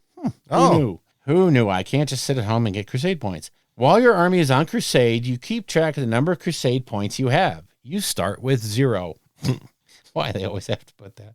After each Path to Glory battle, you can earn or lose crusade points as shown on the table below. You also will gain some different numbers of crusade points from doing the quest missions. Yep. So if you win a major victory, you get a D6 plus 3. If you win a minor victory, you get a D3 plus 2. On a draw, you get a 1. And interestingly enough, it doesn't say if you lose the battle. If your opponent wins the game, you lose 1. In addition, in step 1 of the Aftermath sequence, you must roll on the setback table or the blessings table opposite as follows. If you did not win a major or minor victory, you roll on the setback table. So on a draw or loss, you get a setback. If you win a minor, you roll once on the blessings. If you win a major, you roll twice on the blessings. Spicy. It is spicy, and I have a problem with it. We'll get to that later when we cover our overall thoughts. So the setbacks are everything from, on a 1, you get Nurgle's Rot. Basically, roll a die for each unit that is eligible for a casualty roll on a 1. A warrior in that unit is infected by Nurgle's Rot. Increase the casualty score by 1. So you're going to double down on your failure. Number 2 is No Way Forward. If you are embarked on a quest, you lose a D6 quest points. Oh, thanks. Great. Yeah. Awesome. Number 3 is Low Ammo. In your next Path to Glory battle, at the end of each of your shooting phases, roll a die for each friendly unit that's shot in that phase. On a 1, you run out of ammunition and cannot be picked to shoot for the rest of the battle. Oof. Okay, these are debilitating setbacks, and we'll get to that here shortly. Number 4 is So Many Mouths to Feed. You cannot recuperate units in the Aftermath sequence of this battle. That might just take you out of the campaign, depending on if you got a bad loss. So, who knew? Downtrodden Spirits is number 5. In the Aftermath sequence of the battle, do not pick a unit to be your favored warriors. That one's not too bad. And on a 6, Righteous Indignation. I may have lost, but I don't care. I received D6 glory points. So 5 and 6 are 1 through 4 are. They violate my basic rule of if a player loses a game, don't double down on their loss. Don't kick them while they're down, because there is no real catch-up mechanic for crusade points or anything else while you don't have a city. So honestly, if I was running a Path to Glory and there was a Cities of Sigmar player, I would probably adjudicate something about the setback table not being used or modifying these results in some major fashion. So do you want to cover the blessings? Oh, of course. I always like bringing good news. I know. I get to bring the bad. You get to bring the good. So blessings table. So this is, benefits that you get if you win a minor or major victory. Yep. So the first one has no effect. Oh, great. So it's just as good as Yes. might as well be on the setbacks table, but also 6 on the setback table should be a blessing, right? So, yeah. 5's okay. Sorry, just looking at that again. 5's okay on the setback table. Mm-hmm. Anyway, result of a 2, high spirits. Each unit on your order of battle gains 1 additional renown point. Pretty solid. Hidden Spring. So 3. At the end of the Aftermath sequence of this battle, for each unit on your order of battle that has a casualty score of 1 or more, reduce its score by 1. Hey, okay. Heyo. That's I'm here for exactly that. the opposite of the other one. 4 is a way through. If you're embarked on a quest, you gain D6 quest points. Oh, my God. 5, reinforcements arrive. In the Aftermath sequence of this battle, you can add 1 unit to your order of battle without spending any glory points. Oh, dear God. Holy crap. That's good. Especially since you don't have any list limits. I'm like, it's just any 1 unit. I'm like, Yeah. Okay. I'm game. Yeah. What's the best thing I can take right now? Max Oh my Fusilier. goodness. Right? And you could be like, oh yeah, I'm just gonna take a double reinforced steel helms. Or, oh my god, I just realized if you take the steel helms, it makes Fusilier battle line, which means you can double reinforce them. Huh. All right. 6 is the twin-tailed comet, by the way. You receive D3 additional crusade points. Dang. Yeah. No, I'm still just 5 on the blessings table's dumb. Like It's very good. it's almost as dumb as the fact that we got the next person who is getting an award. This is from our normal listeners. Bill, I pulled number 11. Number 11 and I like this one. This one's awesome. I have been told to refer to him as Grassy Knoll, not Knoll with a K, but Knoll with a G. So Grassy Knoll, you, sir, are the second and final winner from the regular listeners. Grassy Knoll, you are getting some toys or something. I don't know what Bill's sending to you. It might be coal. Right? Oh my God. Yeah, it's just like a summer sausage Christmas pack is what you're actually getting. Yeah. You know, From Hickory Farms. yeah. That's not true. Have a happy Warhammer. You get Swiss Colony. Oh, for the love of God. Okay. Oh goodness. All right. That, good sir, is the end of the blessings. Yes, it is. But hey, you got this really cool mechanic where you don't ever need to define your army, Bill, but you don't get territories. That's right. You don't get outposts. And you don't get all the cool stuff that everybody else gets. Yeah. So like, what if you want to do that? No. Damn it. Your city's a Sigmar. No, okay.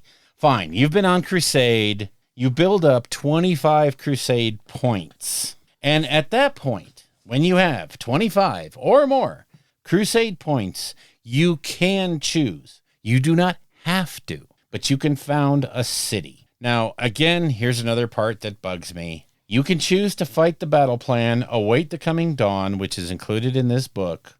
If you win that battle, you do not roll on the blessings table. Instead, you found your city. Mm-hmm.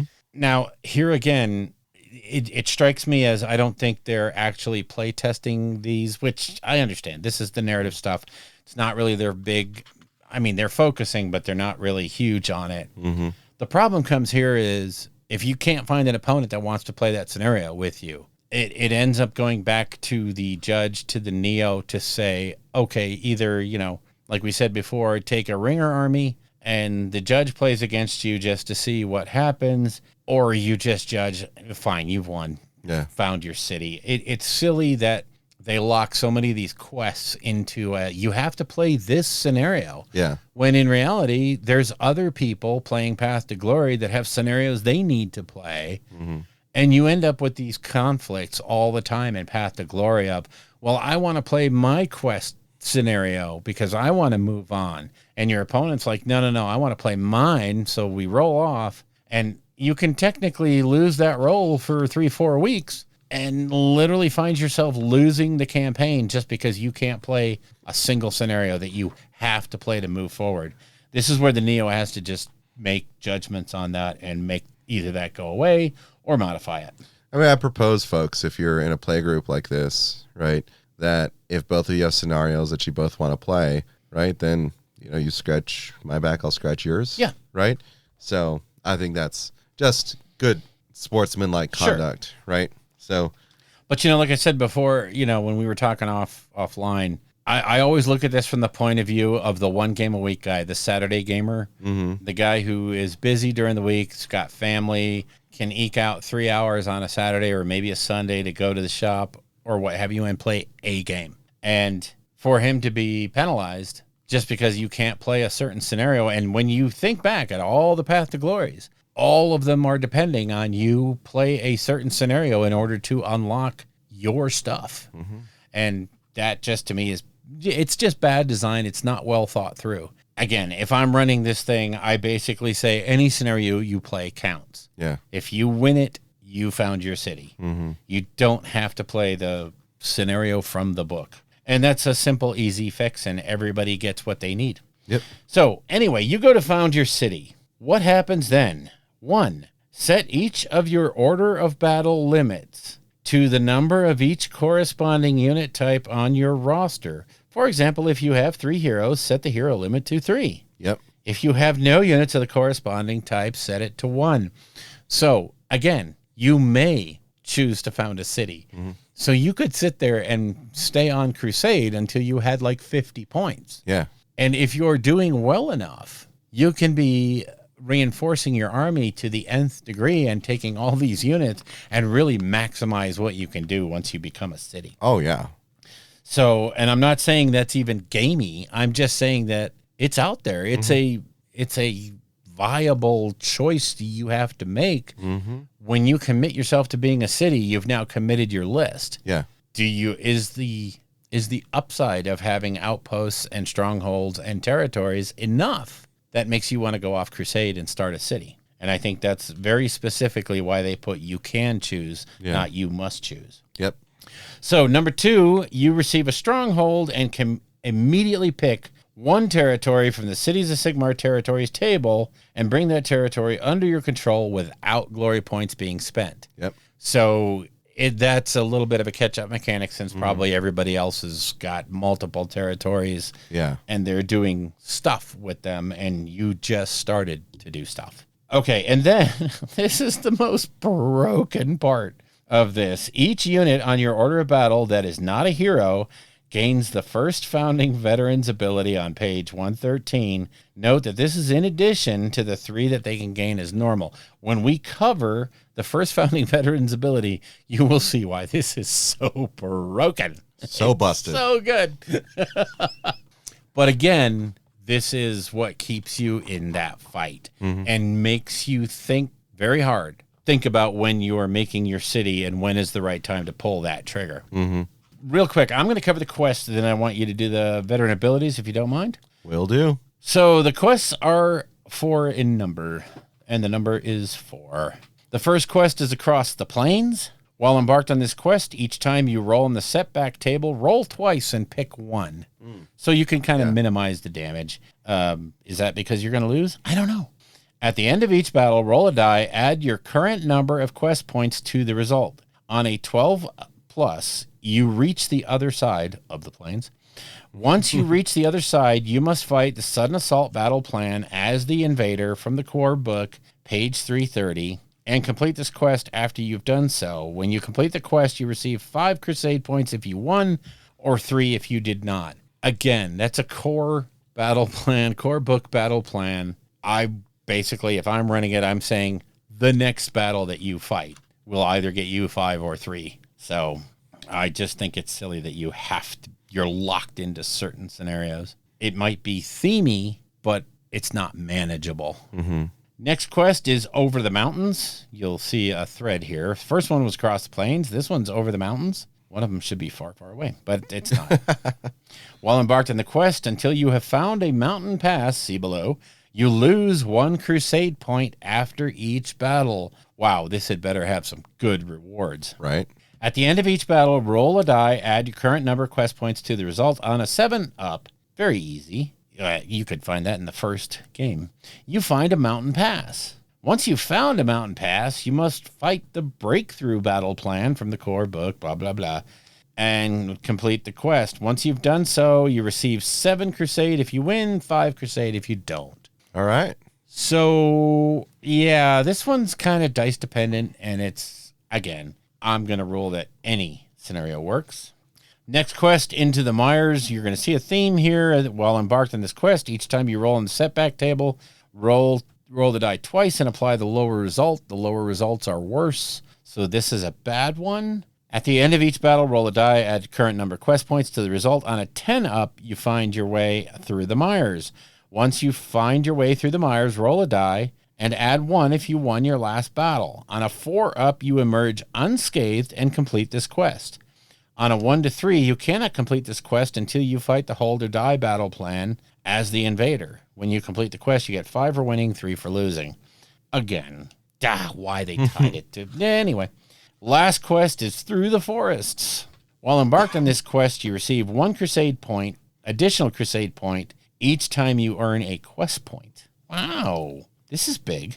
At the end of each battle, roll a die. On a 2+, nothing happens. On a 1, you're ambushed. If you're ambushed, you must fight the trap battle plan for your next battle and must be the invader. You complete the quest once you've gained 10 or more quest points or after you're ambushed and have fought the trap.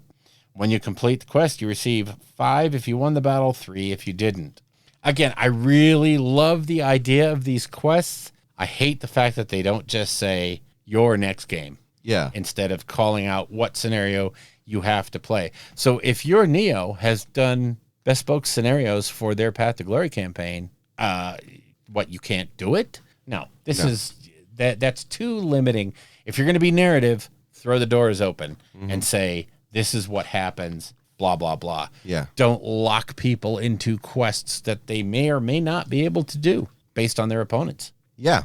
I think in terms of the narrative progression, like work with the Neo to make sure that they'll accommodate that. Right? Yeah, these are super easy. I mean, there's nothing hard here to fix. No. Super easy. The Neo just has to basically say, okay, here's how we're going to handle these scenario requirements. Yeah. And set it up so that all players have that going into it, and it's super easy. Yep.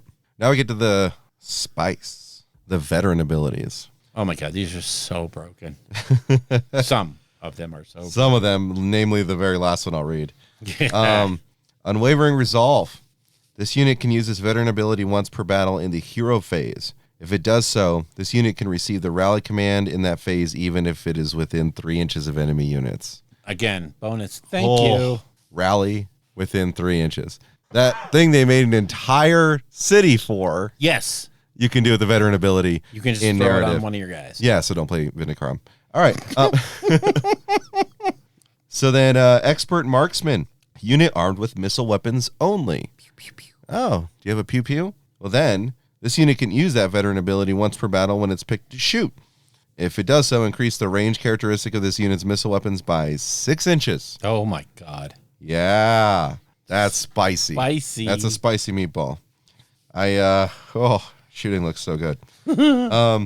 Righteous Conviction, human unit only. This unit can use this vulnerability once per battle in the hero phase. If it does so, this unit can chant the Smite prayer from the core rules, 20.2, as if it were a priest. Yeah, I mean, I like it. Yeah, it's not bad. Some of the other things are restricted to certain types of stuff. So if you've already capped some of the other veteran abilities, like this will be your third, Mobile Bulwark, Castellite unit with the fortified position ability. Your shooties, right? God. Your Fusiliers and your giant cannon. Giant big cannon guy. This unit can use this veteran ability once per battle in the movement phase after making a normal move. If it does so, this unit can establish a fortified position as if it had remained stationary. Again, it's just like the city. Yeah. So, oh boy, that's brutal. That's so good. So good. All right. Tough is Gromril. This is a Dwarden unit only. Who knew? This unit can use this veteran ability once per battle when it is picked for the Form Shield Wall order. If it does so, it has a ward of 4+ Oh, dear God. instead of 5. Okay. Yeah. Give me that all freaking day. I'm getting 2 10-mans of dwarves in front of my Fusiliers. Yeah. And I'm just shooting. So anyway, I started blasting, right? Quicksilver Speed, elf unit only. This unit can use this veteran ability once per battle at the start of the combat phase if it made a charge move. If it does so, the strike first effect applies to the unit until the end of that turn. Okay. Yeah. Puts you right back into the realm of the Daughters of Cain. Yep. Sisters of Cain. I'm mixing metaphors. So then the big one. What's the spicy one, Josh? The spicy one, it's first founding. So remember, all of your units that are on your roster at the time you found a city, you Have get this, right? Oh my God. First founding veterans. This unit can use its veteran ability once per battle when it is picked to shoot or fight. If it does so, you can hold on while I announce the last Patreon winner. Bill number 23, please. You're surprising me as much as I'm sitting back enjoying a vape, and all of a sudden it's like, Bill, do this. What's the number? 23. Oh, why do you make it hard? Okay. Charles Fox. Charles. Yes, sir. I'll be sending you some stuff. All right. To a minimum of an airbrush. Yeah, congratulations, Charles. Now, the airbrush might be something that Bill's kind of stepped on a few times. But, They are gently used. Gently used. That's how I introduce myself to people. They were from, the airbrushes that I'm giving away are the ones that were used for the class. Mm-hmm. So they've been used like once or twice, and that's it. So Yeah, I've been used once or twice in my life, too. Never been used quite like using this veteran ability, which, folks, again, once per battle, when the unit is picked to shoot or fight, if it does so, you can re-roll hit rolls of 1 for attacks made by that unit until the end of that phase. this is every unit on your roster when you make your city. So while this is amazingly good, it really doubles and fortifies down on the idea that you want to stay on crusade. And there's going to be a point of no return, really, because, other players are building up the benefits of having different terrain features and different things that go along with their particular book. And they're getting ahead of you in that race. But your bonus is that you are building an army that you want. You're building a roster that you want to have, and it's crazy making that decision as to when to found a city, or if you do it at all. Mm-hmm. It's crazy, and it's hard, and it's incredibly themey. It plays into the Harbingers really, really well. Oh, yeah. But it also plays into that basic, hey, this is the Dawnbringer Crusade. Our goal is to go out there and find places to expand human civilization into the wilds of the mortal realms. Well, not every crusade is going to find a place to settle down at. Correct. So I'm going to say that from a narrative standpoint, either option is just perfectly fine. Yeah. So I truly love the way they've scripted that. And again, my only beef is the thing with the scenarios, but easily fixable. Now, let's look at what you're losing while you're on crusade. Because while you're on crusade, you don't get territories. Well, it's not what you're losing, it's what you're not gaining. That's true. It's what you're not gaining. So the very first terrain is the Arable Reclaim. This is number 61. It upgrades for 5 glory. It is a Gyronite tract. Increase your reinforced units limit by 4 instead of 2. Holy crap. Okay. So it increases by 2, and then you upgrade and increases by 4? Yeah, it increases the number. Increase your reinforced units limit by 4 instead of 2. So every time you take this, you get 4 more reinforcement points. Oh. In addition, you receive 1 additional glory point in step 1 of the Aftermath sequence. That kind of makes up for not being on crusade. Yeah. However, you have to have the base units in your roster, because once you stop crusading, that's it. Yeah. So unless you get the other base game territories that will bump up your reinforcement limits. Right. Next up is the Guardian Idol. This territory cannot be upgraded. In a Path to Glory battle, if you would set up faction terrain, you can set up 1 Guardian Idol wholly within your territory for each territory of this type that you control. Friendly Cities of Sigmar units have a ward of 6 up while they are within 3 inches of any Guardian Idol in their territory. That's not bad. It's really good if the scenario looks at holding points in your territory, in your zone. Other than that, it's kind of iffy. I would have one of these just to have that ability, but I mean, it's not a wholly within, right? No. So you can daisy chain away from it. Sure. Yeah, there's nothing wrong with it. It is a good territory to have, and you could even double down on having more than one. Yeah. It's one of the few where they actually give you great incentive to stack it. It's written into there that stacking is good.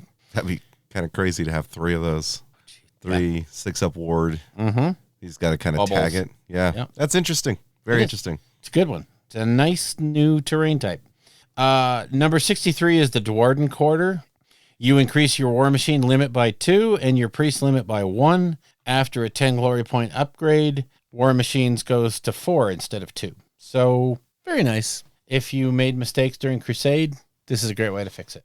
I mean, considering that on Crusade, whatever numbers you end with, right, or what your limit is when you found your city, I mean, just go full Astra Militarum and take like 20 steam tanks.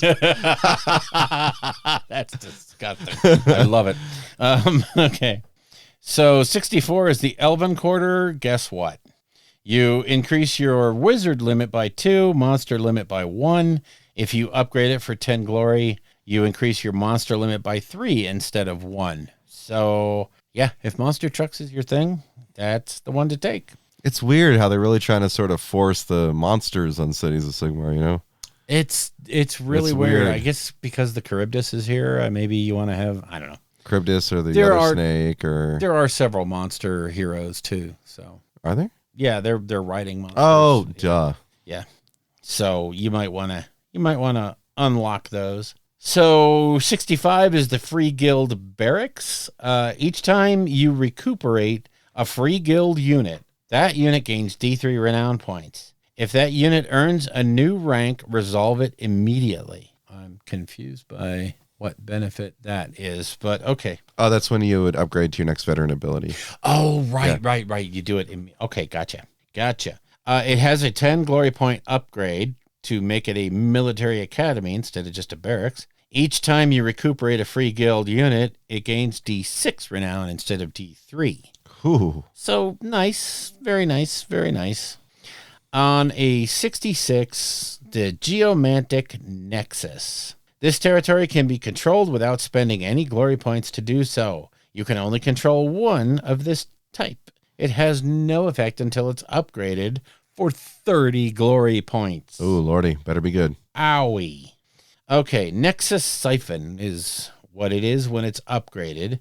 In a Path to Glory battle, if you could set up faction terrain, you can set up one Nexus Siphon wholly within your territory. Unless this terrain feature has been affected by a successful smash to rubble monstrous rampage, friendly cities of Sigmar units have a ward of 5 up instead of 6 up when they're within 3 inches of any Guardian idols that are within 24 inches of this Nexus Siphon. So now all of a sudden the Guardian idols become, ooh, hey, Yeah. now hold on a second here, because this thing has a 24-inch bubble, and obviously with careful placement, don't be stupid, it's going to be a chain of you ain't getting through here. Yeah. This is a wall, and you ain't coming across it. Holy cow. Yeah. Yeah, I mean, you read the Guardian Idol one at first, you're like, yeah, I'm not too sure It's about this. iffy. And then they hit you with that one. See that? Now, honestly, I'm thinking with your free one for setting up a city, depending on what your army build is, obviously one of the elf or the Dwarden things might make more sense to you. Yeah. But honestly, to me, it makes sense to grab that Nexus, and then as you're going through the game, just start picking up the nodes, because that one takes 30 glory points to upgrade. It's going to take you a little while. It is. My top picks are the Arable Reclaim, Yeah. being able to start the bat and increase your reinforced units by 2, and then upgrade to increase them by 4. Plus, Yep. you're getting additional glory. That will help you get to Geomantic Nexus faster if you can get that one. Right. These are all the 60s though, so it's rare to get them. Exactly. You know. Yeah, the Geomantic Nexus whole like setup is really interesting. I'm just I wondering. wonder if that's tied to the lore. I haven't read in the book yet. I haven't either, and I'm just wondering if any campaign out there lasts long enough for someone to make that work. Yeah, Because when you look at it, that's a very long-term investment in that strategy. When it pays off, it's going to be huge. thing is too, what's the Guardian Idol look like? How big is it? It doesn't really say it. I've never seen. I think they've left it up to you. Yeah, so work with your Neo on that one, just to make sure you're not like, oh well, I'm just gonna take 3 of these Loon Shrines, and they're totally my Guardian Idols, And yeah, you could be that way. I would say probably you'd have to limit the idols to like a 50 mil base, and the Nexus itself might be like a 90, Yeah, or something. Again, your Neo will decide yeah. what that's going to be. But it's also cool, like kit bashing or modeling that you can do to get there, God, yeah. right? You got your standard heroic upgrades, the ones that you have here. I'm not going to go through the points for them, but Sorceress to Sorceress on Black Dragon. Battle Mage can become on Griffin, on the Luminarch, or on the Celestial Hurricana. The Free Guild Marshal and Relic Envoy can become a Cavalier Marshal or a Free Guild Marshal on Griffin. And then the Free Guild Cavalier Marshal can also become a Free Guild Marshal on Griffin. So those are your upgrades, right? Pretty standard. Yeah. Flow through there. It's what you would expect. Wouldn't expect much else. The favorite part right here, folks, we got tables. We got tables to roll on to find names. We got name tables. So we've got all the mortal realms, right? All 8. You roll for your first name and your last name, just like Bill and I did, in order to figure out what your character's name might be. They also have a table for elves and Dwarden as well. So, I mean, like, it's only one elf and one Dwarden table, right? Since we're slowly weaning them out of the mortal realms. No, I'm kidding. Get out of my cities. We only want humans here. To say this book is human-centric is, I'm not overstating it. Yeah. I'm really not. At all. Once you generated a name for your character, you can give them quirks. So this whole thing's about the customization of your leader, all that. It's really flavor cool. at it. It's really nice. Yeah, I really like it. Yeah, so there's 3 different quirk tables. There's no real rhyme or reason how you do it. You could just pick one, or you could roll a D3, and then from there you pick one and you roll a D6, and you might end up being weather beaten or homesick. Oh. Or I still love this one, beloved of the comet. Yeah, I want to be homesick, and every game you have to retreat. You have to fail a battle shock. Yeah, it's just built in. Right. Funny, beloved of the comet. I mean, weird segue, but for some reason I was watching My Strange Addiction yesterday, and there was this girl who would like stick her fingers in Comet and lick it, and did it like 5 or 6 times a day. God. Yeah. Wow. So she was definitely beloved of the Comet. Evidently. Yeah. Not the one we're thinking of, but no. Yeah, okay. Await the coming dawn. This is your, set up my cities mission. Then they give you some battalions and stuff that you can work towards, such as the Castellite Formation, the Grudge-Bound War Throng, or the Thrall War Host. I would definitely be looking to make that Castellite Formation. Oh, yeah. Because it's 1 and 2 Fusel Majors on Ogor War Hulks, 3 Free Guild Steel Helms or Free Guild Fusilier units in any combination, and 1 Ironweld Great Cannon. When a unit in this battalion receives the Inspiring Presence command, roll a dice for each other unit in the battalion wholly within 12 inches of that unit. On a 4+, do not take battle shock tests in that phase for that unit being rolled for. It's absolutely brutal. Yeah. I mean, that's the instant get out of jail for your Steel Helms. Yep. It's so good. But again, just so broken. I love it. Yeah, I mean, this is all so good. Overall, I really love this path to glory. I truly love that decision point that you have to make. Yeah. About when to stop crusading and start playing like everyone else, knowing that you've set your list in stone at that point. Yeah. Now, the flip side of that is everybody else has already done that. It was done for them.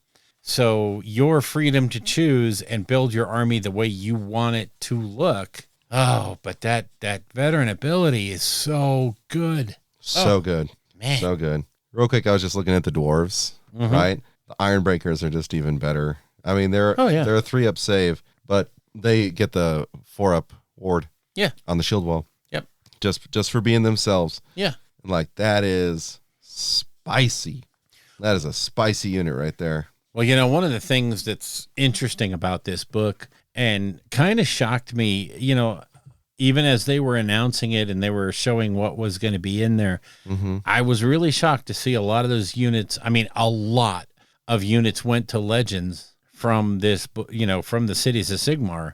A lot of it has been phased out, but the stuff that remains, I'm really shocked that it's still out there. It's still, I mean, I know there's a lot of people that have these from the old days of Warhammer Fantasy Battles, but anybody that's gotten into AOS from AOS doesn't have half the models in this book. Oh, definitely not. It's interesting. I was sitting there looking. I mean, I have a sorceress on, what's his name? The Beast. And then I also have Marathi, the old one where she's on the Beast. So, but other than that, I mean, I gave my Celestial Hurricanum away. I don't have any dwarves. I don't have any of the old elves. I have the sorceresses coming. I have several of those just because I use them for kit bashes into so branch many witches. Kit bashing. Yeah. Honestly, it's just, other than what is being re-released in this new wave of Cities of Sigmar stuff, a lot of those elf and dwarf units don't exist except, in the hands of people that played the older game. And, this is why they're kind of, I know we made jokes about them being an afterthought in the book, but quite literally, if someone got into this game after, AOS, after Warhammer Fantasy Battles time frame, chances are they don't have, nor can they get those models. True. So again, the human centric part of it, we joke, but it's actually, it's the direction. It's where they're going. Yeah. So, and that's okay, until they start releasing new models for those factions. You never know. I mean, it's the Darkling Covens is really, really quite a good, powerful force in this book. Like you were reading, so are the Duarden. They're very good. Yeah, I'm really shocked about a number of things in here. The saves getting better on like a bunch of units. Like your basic troop being a 4-up. Yeah. If you've got the little alchemite guy, he can give them +1 to their save roll. You betcha. You can also make it so that way they do a mortal wound on 6s in addition. Like they have so much synergy. And then I was just looking at the Free Guild Marshal here, his rousing speech once per battle. Oh man. Pick 3 friendly Cities of Sigmar units wholly within 18 inches of this unit. For each unit picked, roll 2d6. If the score is less than or equal to the unit's bravery characteristic, until the end of the turn, models in that unit count as 2. Yeah.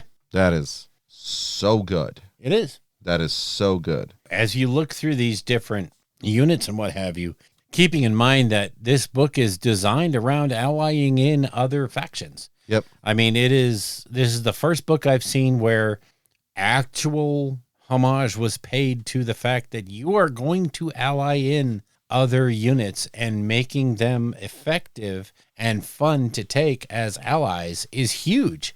And I think it speaks to, again, the fact that technically this is a brand new army. And, I mean, I know a lot of this stuff exists out there, but a lot of people are going to need to bring in allies just to flesh out a force for Cities of Sigmar. Yep. Because they may not have those old Warhammer Fantasy Battle models. Yeah, I mean, I'm just shocked with how good a lot of these are. There's so many good combos in here, and the synergies are actually just running through it almost perfectly, like pitch perfect. Seeing these different ways to build too. I mean, in my mind, there's one way to build it, which is shoot people. But yeah, it's a very shooty book. It can be, again, you can play this one. You can go hard down on the cavalry monster thing. You can go, I think it lends itself to the shooting. Yeah, it's also mixed too, because like the points are low. Yeah. Like the points are so good. Like it's going to be an expensive army to acquire because of it all. But I think it's going to be a fun one. In narrative, I think it's going to be really fun as long as you make sure you talk to your Neo about things, but also really embrace the idea of like going on the crusade. I think it's a good path to glory. The setback blessing table is really interesting. Getting major victories, though, like nets you huge gains that others wouldn't receive. Yes. So like one of the setbacks, I'm like, But like if you roll that 5 on the blessings table twice in a row, I rolled double 5, so I just add 2 units wholesale to my army. Mm-hmm. That's what? That's a serious bonus. Mm-hmm. So it's a really crazy fun path to glory, highlighting the problem that they seem to have, thinking that every game group is always going to be accommodating to what anyone wants to play. Yeah. When that may not really be the case in all different groups. But again, it's easily fixable. It's easily workaroundable. I don't see any real issues. This is such a good path to glory. It gives the person playing it a real nutbuster of a decision to make. Yeah. At a certain, when do you pull that trigger? And oh my gosh, that's hardcore.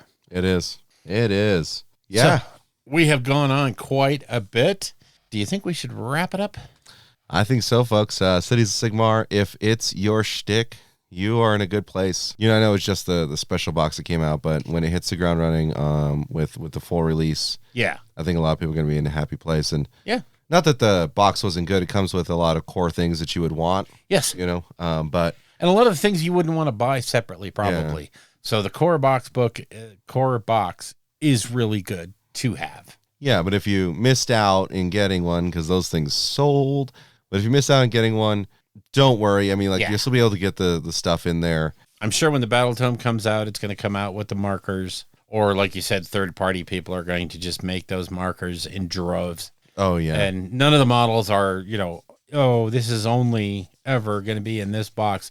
Trust me, steel helms are going to be around. The heroes are going to be around. Yeah, since you need so many heroes, since you need all these models just to have your basic force, this is just such a good start. Yep. I'm excited for anyone who's able to get one. So I'm actually looking at doing this opposite. I'm looking at making a Stormcast army with these guys as allies. Oh, So really? I'm going to flip the script on this one. Yeah, it's I'm more interested, I think, in doing that than doing a city's army with Stormcast allies. But if you have both, you're pretty much going to be able to flip back and forth however you want. So yeah, I think it's a great book. It is a phenomenally good path to glory. Just needs a couple of tweaks here and there.